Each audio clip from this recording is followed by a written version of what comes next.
palavra do Senhor, meus irmãos, né? Aqui em 1 Coríntios, capítulo 11, a partir do verso 17. Isto, porém, que vos digo, não vos louvo, porquanto vos ajuntais, não para o melhor, senão para o pior. Porque antes de tudo ouço que, quando vos ajuntais na igreja, há entre vós dissensões, e em partes o creio. E até importa que haja entre vós heresias, para que os que são sinceros se manifestem entre vós. De sorte que quando vos ajuntais num lugar, não é para comer a ceia do Senhor, porquanto comendo cada um toma antecipadamente a sua própria ceia. Assim um tem fome e outro enderia-se. Não teis porventura casas para comer e para beber, ou desprezais a igreja de Deus e envergonhais os que nada têm? Que vos direi? Louvar-vos-ei? Nisso não vos louvo, porquanto eu recebi do Senhor que também vos ensinei, que o Senhor Jesus, na noite em que foi traído, tomou o pão e, tendo dado graças, o partiu e disse: tomai, comei, isto é o meu corpo. Glória a Jesus, aleluia. Que partido por vós, fazei isto em memória de mim. Semelhantemente também depois desse ar tomou o cálice, dizendo: este cálice é o novo testamento do meu sangue. Fazei isto todas as vezes que bebeis em memória de mim. Porque todas as vezes que comerdes e beberdes esse cálice, anunciais a morte do Senhor até que venha.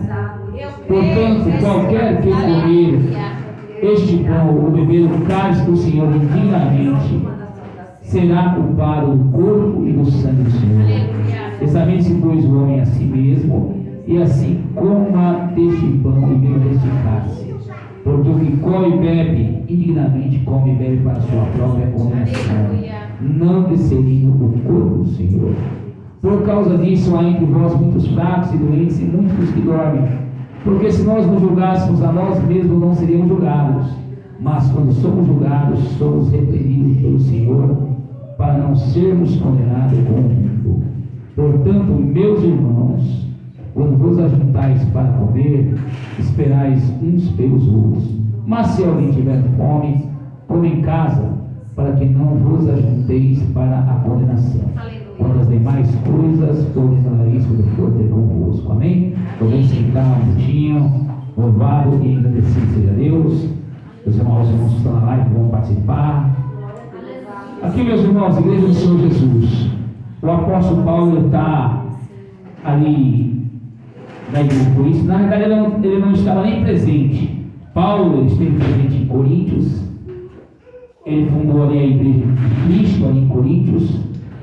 E a palavra vai falar que depois de algum tempo, chegou aos ouvidos de Paulo que a igreja que estava ali em Coríntios não estava mais andando da maneira da qual ela tinha sido fundada na doutrina do Senhor Jesus.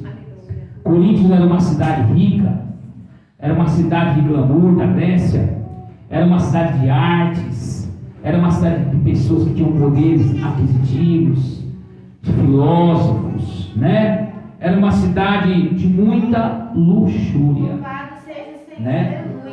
E a palavra vai chegar aos ouvidos do Paulo que falsos mestres tinham se infiltrado dentro da igreja e pregando uma doutrina que já não era mais a doutrina da palavra do Senhor Jesus. Estudos vão falar que Paulo falando através de estudos que era uma igreja rica, mas também tinha pessoas humildes. Então quando ele estava falando que cada um estava tomando antecipadamente a sua própria ceia, já não era mais então a ceia, era como se cada um estivesse comendo, porque os ricos estavam se apartando das pessoas mais humildes. A luxúria tinha entrado para dentro da igreja. A bebida tinha entrado também no meio daquele povo.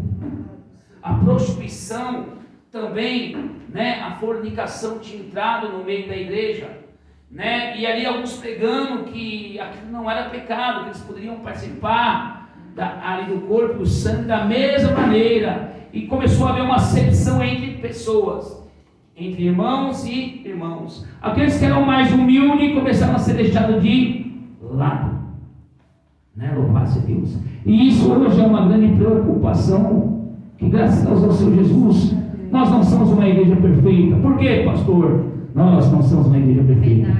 Porque eu e você somos a igreja. A igreja não é essa parede. A igreja somos nós. E nós temos erros aí, nós temos falhas nas nossas vidas. E quanto mais a igreja vai crescendo, mais vai aparecendo os. Glória a Deus, aleluia. A gente vê que o ser humano é falho. Então Paulo chega a isso aos ouvidos de Paulo, e Paulo vai escrever uma carta, que essa aqui é a epístola de 1 Coríntios. Paulo vai escrever uma carta para aquele povo que, se eles achavam que Deus estava dando prazer naquilo que estava acontecendo dentro da igreja. Aí Paulo vai falar: nisso, porém, que está acontecendo, nisso não vos louvo. Não adianta a gente passar 10 anos, 20 anos dentro da igreja, se realmente nós não nos entregarmos de todo o nosso coração. Guarda isso no teu coração, né? Como a pastora falou aqui, ontem foi uma noite, mas quase 5 horas da manhã. Foi uma noite gloriosa. Pastor, mas qual é a diferença? O culto, a gente vem adorar, é adoração. A consagração da manhã é para você se revestir e fortalecer. Agora guarda uma coisa no teu coração: vigília é onde Deus derrama muitas bênçãos. É onde Deus abre uma porta, onde Deus faz um milagre.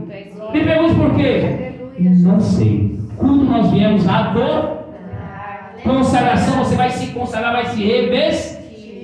E a vigília é quando você vem cheio, revestido, adorou, você vem para a vigília, e aí Deus derrama dons espirituais. Ele vira sentença, vira cativeiro. Então, é isso que a palavra está falando, né? Louvado-se a Deus, hoje nós podemos estar com muito mais gente aqui, já que o Marcos está trabalhando. O Nelson até comentou ontem, talvez a pastora não se atentou. Ele falou que ia numa obra missionária ali na cidade de Cambuí, em Minas. Mas eu concordo com a pastora que está fazendo a obra. Não era o dia de ir, porque hoje é o culto mais importante é o momento que nós vamos reunir, eu e você, nós vamos reunir para cumprir uma justiça que o Senhor Jesus deixou, que ele fala: olha, até a minha volta vocês vão fazer isto, vão comer o meu corpo e beber o meu sangue. Para que naquele grande dia, quando eu buscar a minha igreja, aí vocês vão reinar comigo por toda a eternidade. Então, né, a palavra está nos ensinando isso, né, que nós como igreja nós temos que se reunirmos. E não é só um culto de Santa Ceia, não. A gente tem que tentar se esforçar para a gente estar, quanto mais presente na casa do Senhor, guarda isso, mais você se fortalece, né? Quanto menos você vem, você vai ficando mais fraco. Muitas vezes o inimigo fica soltando algumas coisas e você vai, muitas vezes, porque eu também já passei por isso, você vai se deixando levar, e quando você percebe, você está mais fora do que dentro. Então o Paulo está falando isso para aquele povo, né? Olha, né? Nisso, porém, que vocês estão fazendo, eu vos louvo, nisso não vos louvo, né? E ele diz: até importa que haja voz, e havia também ali dissensões, heresias, graças ao Senhor Jesus, né? Como nosso pastor amado, nosso amigo amado, pastor Tiago Rampim, né? Ele sempre fala, ele brinca aqui quando está pregando, né? Como ontem, ele foi pregando. Graças a Deus que essa questão de dissensão, heresia, divisão, só existe lá na igreja dele. Aqui não existe, como ele sempre brinca e fala. E graças a Deus que nós somos um povo unido aqui, irmãos. Né? Aqui todos têm a oportunidade de pregar, né? Aqui é uma escola, vocês estão aprendendo, né, com a palavra do Senhor. Aqui não tem imigrante, não tem, aqui todos nós somos pequenos, todos somos iguais. Né? Vocês vão crescer na fé, na caminhada, vocês vão ver que em grandes ministérios, sábados e domingos, é só o pastor presidente que prega o culto dele. E aqui eu aprendi isso da Assembleia de Deus. Aqui não tem grande, não tem pequeno. Se Deus mandar qualquer um dos irmãos pregar, vai pregar. Porque Deus quer sinceridade. louvasse. Então ele começa a falar, e até importa que há entre vós heresias, até para que os que são sinceros se manifestem em vós. De sorte, quando vos ajuntais num lugar, ele está falando para eles, vocês não estão celebrando a ceia do Senhor. É como se cada um estivesse comendo antecipadamente. Porque se nós não tivermos todo no mesmo propósito, é como se não valesse a pena. Cada um vai fazer por si. Cada um quer cair para um lado, e casa dividida não prospera. Casa dividida não prospera. Aí isso aqui. Porém, porque comendo cada um, toma antecipadamente a sua própria ceia. Assim um tem fome e outro embriagueia-se.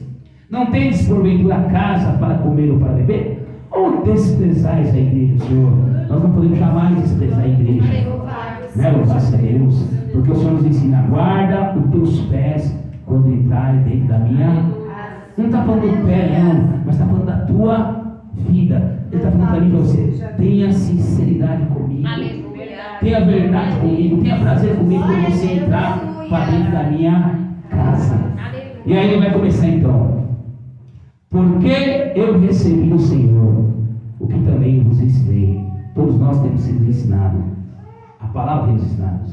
Que o Senhor Jesus, na noite em que foi traído, tomou o pão e, tendo dado graças, o partiu e disse: tomai e comei, isto é o meu corpo que é partido por vós. Fazei isto em memória de mim. Semelhantemente também, depois de cear, tomou o cálice, dizendo: este é o meu cálice no Novo Testamento, no meu sangue. Fazei todas as vezes que beberes em memória de mim. Porque todas as vezes que comeres este pão e beberes esse cálice, anunciais a morte do Senhor até que venha. Então, todo o culto de Santa Ceia, quando eu e você se reunimos aqui, nós não estamos se reunindo para uma festa, para uma brincadeira. Nós estamos trazendo à memória aquilo que o Senhor Jesus fez na última noite que ele participou com os seus discípulos. A última ceia. Né? E ele fala: só tem parte comigo aquele que come e aquele que bebe do meu sangue. E diz a palavra: portanto, qualquer que comer este pão e beber este cálice do Senhor, indignamente será culpado do corpo e do sangue do Senhor. Examine-se, pois, o homem a si mesmo, e assim coma deste pão e deste cálice. O pastor pode examinar vocês? A pastora pode examinar vocês? Quem pode examinar? Cada um com Deus. Cada um a si mesmo tem que se examinar. Eu sei que o Senhor, Ele conhece o erro de cada um de nós. Mas nesse minutinho que você vai ter, abra teu coração para Deus. Relate somente para Ele: Senhor, olha, é isso, me perdoa. Que Ele quer ouvir a gente falar para Ele. Mesmo Ele sendo onisciente, Ele quer ver a gente se desmanchar, se derramar na presença dEle. E Ele se alegra. A palavra fala que aqueles quanto mais perdoar, mais eles serão perdoados. Né? Então Ele está nos ensinando essa noite, dele. Examine-se, pois, o homem a si mesmo, e depois coma e beba deste cálice. Porque o que come e bebe indignamente, come e bebe para a sua própria condenação, não decidindo o corpo do Senhor. E nós falamos a mistério que servem a ceia para todos. Mas diante da palavra, a palavra está dizendo que não é dessa maneira. Aí, se eu servir de qualquer maneira, o Senhor também vai requerer naquele grande dia o sangue daquela pessoa da minha mão. Porque eu sabia e me entreguei. Então, a ceia do Senhor é para realmente aquele que quer se limpar. É aquele que quer uma aliança com o Senhor Jesus. É aquele que quer uma nova vida com o Senhor Jesus. É aquele que quer ir morar lá no céu. O nosso alvo é o céu. Não é que não, é lá no céu. E que o nome do Senhor Jesus venha ser glorificado.